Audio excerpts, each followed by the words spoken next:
Hello student. तो हम लोग ने पिछले लेक्चर में इलेक्ट्रिक पोटेंशियल के बारे में बात कर रहे थे। तो हमने बताया था कि स्केलर फील्ड होती है और अगर कोई चार्ज है Q वो पॉइंट में रखा है तो इस पॉइंट पर हम एक ऐसी फील्ड बाउंड करें जो केवल पोजीशन पर डिपेंड करे। तो हमने छोटा सा चार्ज किया Q, इसकी एनर्जी आई Q/R और अगर हमने इसको Q से डिवाइड कर दिया तो ये हो गई KQ/R। तो इसी को बोलते हैं इलेक्ट्रिक पोटेंशियल। तो कैसे मैथमेटिकली डिफाइन करेंगे इलेक्ट्रिक पोटेंशियल? तो electric potential at any point. तो अब एनर्जी के बारे में बात नहीं करेंगे हम, एनर्जी के बारे में हम बात, क्योंकि एनर्जी के बारे में बात करेंगे तो दो चार्ज की बात हो जाएगी और इलेक्ट्रिक पोटेंशियल केवल एक चार्ज की बात करता है, दो चार्ज की बात नहीं करता है। तो एक हम बहुत छोटा सा चार्ज रखेंगे, टेस्ट चार्ज Q0, और इस चार्ज को यहाँ रखें। क्या करें? यहाँ पे रखें। और ये बहुत छोटा सा टेस्ट चार्ज है और पॉजिटिव चार्ज है। कैसा चार्ज है? पॉजिटिव चार्ज है। तो अगर ये छोटा सा पॉजिटिव चार्ज है जिसको हम बोलते हैं टेस्ट चार्ज, इसको हम इनफाइनाइट से लाए और यहाँ पे ला करके रख दें। तो यहाँ पे ला के रखने में जो वर्क डन करना पड़ेगा एक्सटर्नल एजेंट को, वो वर्डन कितना करना पड़ेगा, और इस वर्कडन में हमने Q0 से क्या कर दिया? डिवाइड कर दिया। तो वर्कडन में Q0 से डिवाइड करने पर जो आएगा वही इस पॉइंट पर इलेक्ट्रिक पोटेंशियल कहलाएगा। बात समझ में आई कि नहीं? हमने क्या करा? U का मतलब क्या हुआ? वर्क डन ही तो हुआ ना। अरे वर्क, एक्सटर्नल एजेंट को जो वर्क करना पड़ता है वही तो पोटेंशियल एनर्जी में स्टोर होता है। तो टेस्ट चार्ज को इनफाइनाइट से उस पॉइंट तक लाने में एक्सटर्नल एजेंट को जितना वर्क करना पड़ता है उस वर्क में टेस्ट चार्ज से डिवाइड करने पर जो वैल्यू आती है उस वैल्यू को उस पॉइंट पर इलेक्ट्रिक पोटेंशियल बोलते हैं। ठीक है? तो इसको ऐसे भी लिख सकते हैं। तो ऐसे मतलब डिफाइन करेंगे तो लिखेंगे WEXT मतलब एक्सटर्नल एजेंट अपॉन Q0 किसी भी पॉइंट P। तो वर्क डन अपॉन Q0 लिख सकते हैं या लिख सकते हैं यूनिट पॉजिटिव चार्ज। क्या लिख सकते हैं? Unit positive charge. तो इलेक्ट्रिक पोटेंशियल को ऐसे डिफाइन करेंगे कि work done by external agent on unit positive charge from infinite to a point in the electric field। Electric field का मतलब क्या होगा? इस चार्ज की वजह से इलेक्ट्रिक फील्ड होगी। तो हम जनरल इलेक्ट्रिक फील्ड की बात कर रहे हैं। A point in electric field is called electric potential at that point. Electric potential at that point. तो W एक्सटर्नल अपॉन, ठीक है, ये हो गया। यूनिट पॉजिटिव चार्ज बोला, यानी कि टेस्ट चार्ज लेंगे तो वो पॉजिटिव का ही काम करेगा। तो ये इलेक्ट्रिक पोटेंशियल हो गया। अब इलेक्ट्रिक पोटेंशियल की यूनिट क्या होगी? जूल पर। W की यूनिट क्या होगी? यूनिट की बात करें SI सिस्टम में तो W की हो गई जूल और Q0 की हो गई कूलम्ब। जूल पर कूलम्ब, इसको बोलते हैं वोल्ट। क्या बोलते हैं? वोल्ट। तो इन SI system unit of electric potential is joule per coulomb, it is called volt। It is called volt. ठीक है, ये हो गया electric potential.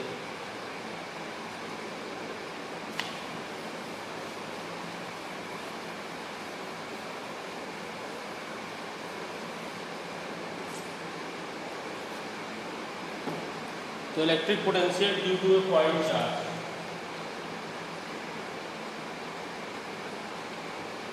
Electric potential due to a point charge.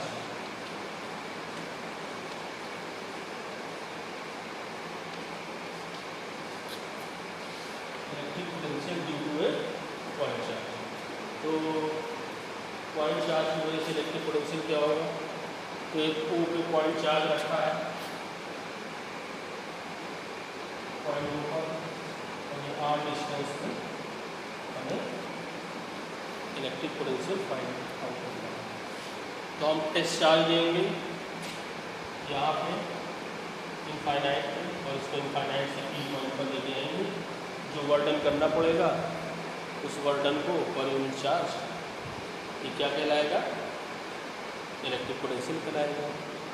तो जो गिवन है charge Q at point O, we have to find electric potential at point P. We take test charge Q0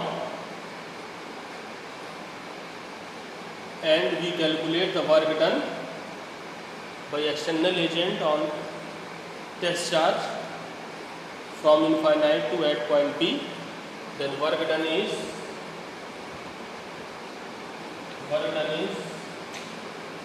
KQ naught upon R. Hence electric potential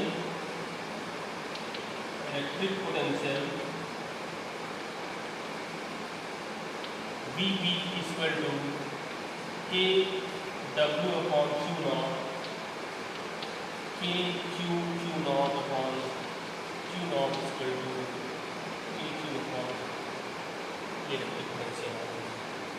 ठीक,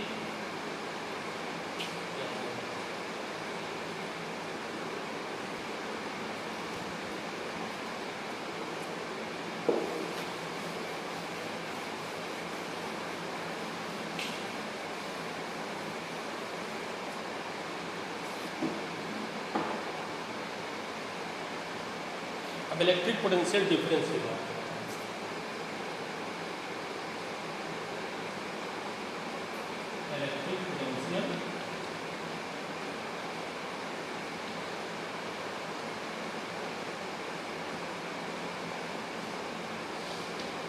electric potential difference की बात करें तो electric potential difference क्या है कि दो point है, एक पॉइंट ए है और एक पॉइंट बी है। यहाँ पे पोटेंशियल बी ए है, यहाँ पे पोटेंशियल बी बी है। तो what is the potential difference between A and B? Electric field में है, कोई पॉइंट है, इलेक्ट्रिक फील्ड है या चार्ज है, जो भी है। तो अगर एक टेस्ट चार्ज को कहाँ से कहाँ ले जाए? ए से बी ले जाए। अगर ए से बी ले जाएंगे एक टेस्ट चार्ज को तो वर्क डन आएगा, और वर्क डन में Q नॉट से डिवाइड कर देंगे तो पोटेंशियल डिफरेंस आ जाएगा। ये तो बात हुई ना। चार्ज को यहाँ से यहाँ ले जाएंगे तो एनर्जी वर्क डन आएगा, और वर्क डन पे चार्ज से डिवाइड कर देंगे तो क्या आ जाएगा? Electric potential difference. ठीक है, तो वर्क डन बाई क्या लिखोगे? Work done by unit positive charge from point A to point B is called electric potential difference. dV minus dA equal to W external upon Q। ये आ गया electric potential. मतलब infinite से ला रहे हैं तो वहाँ पे जीरो है, पोटेंशियल को इनफाइनाइट पे क्या माना? जीरो माना था।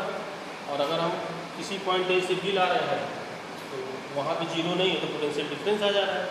इनफाइनाइट से लाने पे क्या हो जा रहा है? अगर ए इनफाइनाइट ए से बी ला रहे हैं तो V A minus V B आया, V B minus V A आया। अगर ए इनफाइनाइट होता तो इनफाइनाइट से बी पे लाते, तो इनफाइनाइट से बी पे लाते तो V B minus V infinite, और वी इनफाइनाइट जीरो होता तो पॉइंट बी पे पोटेंशियल आ जाता, जैसा कि हम लोग ने इलेक्ट्रिक पोटेंशियल एनर्जी में देखा था। तो इलेक्ट्रिक पोटेंशियल एनर्जी और इलेक्ट्रिक पोटेंशियल डिफरेंस में कोई अंतर नहीं है, बस अंतर इतना है कि वो यूनिट चार्ज के लिए डिफाइन किया जाता है और वो किसके लिए किया जाता है, चार्ज के लिए डिफाइन किया जाता है। ठीक है,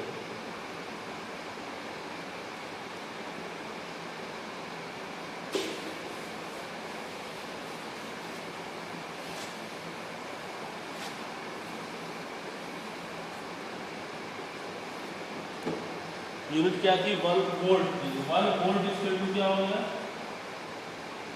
1 जूल पर कूलम। तो 1 वोल्ट को कैसे डिफाइन करेंगे कि 1 joule work is done by 1 coulomb charge, then 1 volt potential difference is develop, then 1 volt potential is develop, या 1 वोल्ट पोटेंशियल डिफरेंस में 1 कूलम चार्ज 1 जूल वर्क करेगा। मतलब एक चार्ज 1 कूलम चार्ज को एक पॉइंट से दूसरे पॉइंट में जाने में 1 जूल वर्क अगर करना पड़ रहा है तो उस दो पॉइंट के बीच का जो पोटेंशियल डिफरेंस है वो 1 वोल्ट कहलाएगा। ठीक है, चलो ये हो गया। अब सिस्टम ऑफ चार्जेस की बात करें, electric potential due to a system of point charges.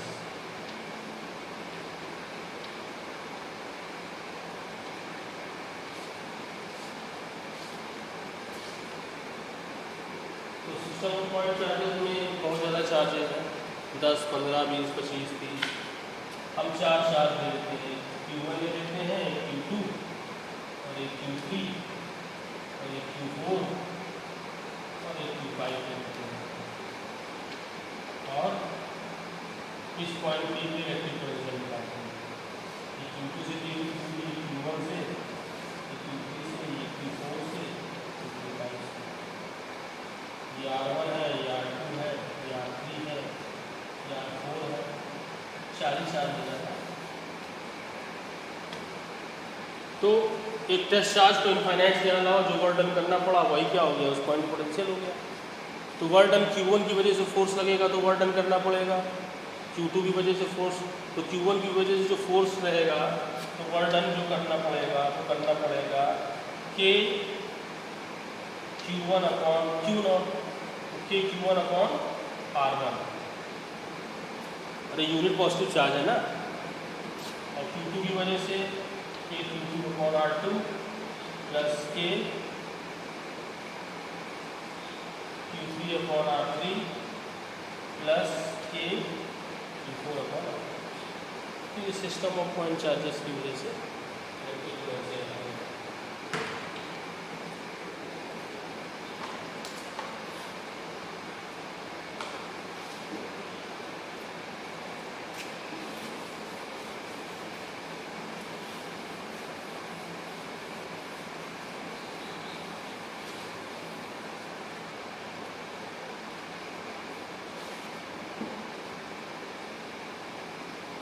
कुछ बात ये इलेक्ट्रिक फील्ड है, ये पॉइंट ए है, ये पॉइंट बी है, बताओ ए पे इलेक्ट्रिक पोटेंशियल ज़्यादा है कि बी पे इलेक्ट्रिक पोटेंशियल ज़्यादा है?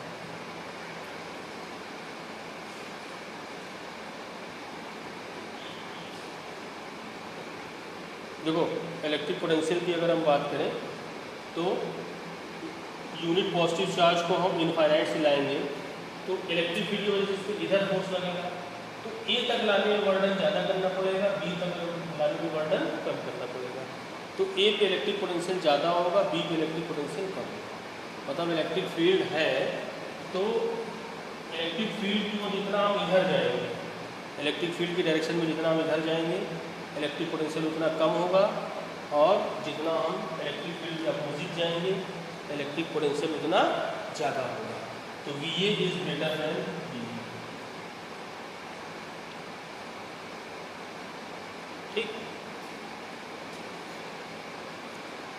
अच्छा एक चार्ज है, पॉजिटिव चार्ज है, ये ए से बी जाएगा तो एनर्जी बढ़ेगी घटेगी, काइनेटिक एनर्जी बढ़ेगी घटेगी, क्या होगा?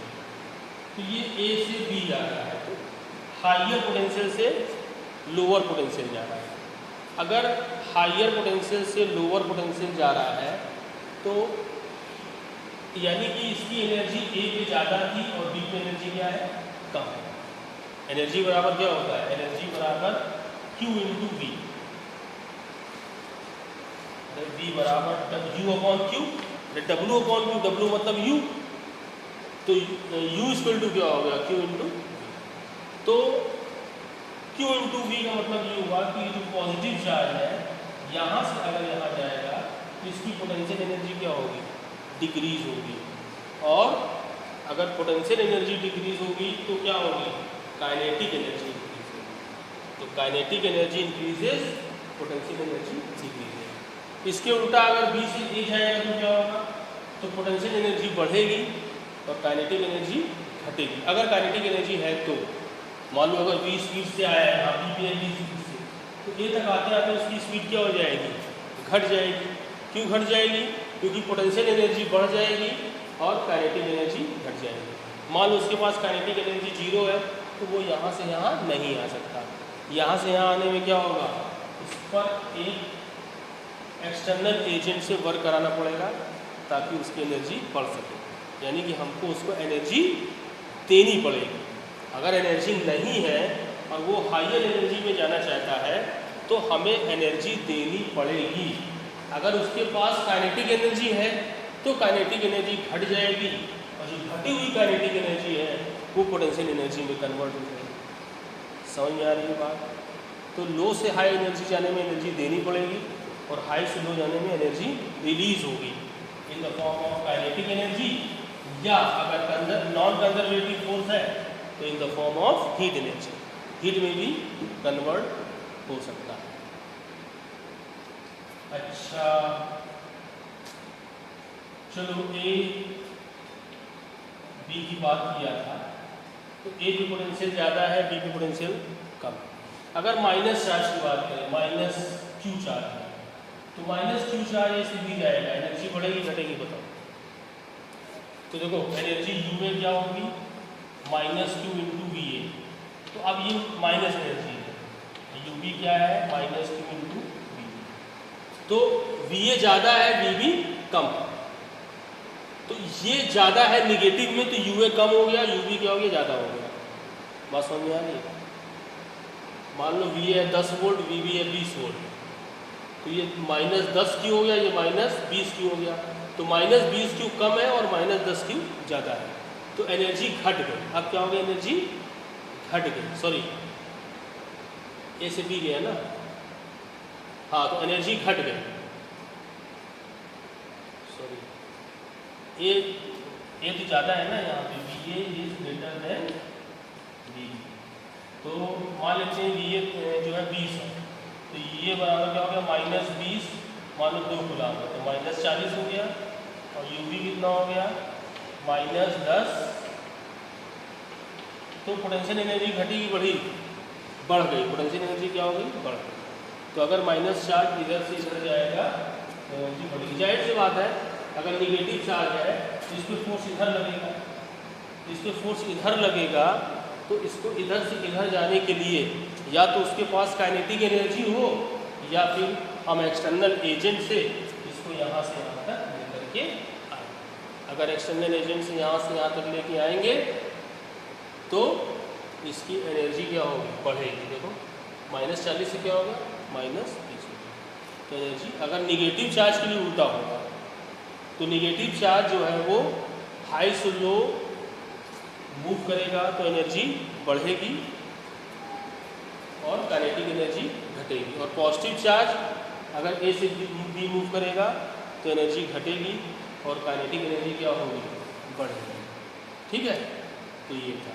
चलो फिर हम लोग नेक्स्ट टाइम डिस्कस करेंगे।